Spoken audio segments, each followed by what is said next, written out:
कान्छी भेट भयो बिहिबारे हाटैमा एनी कान्छी भेट भयो बिहिबारे हाटैमा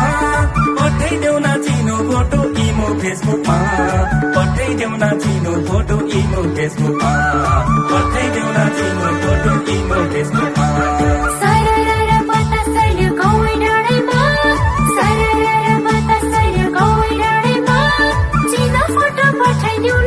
Facebook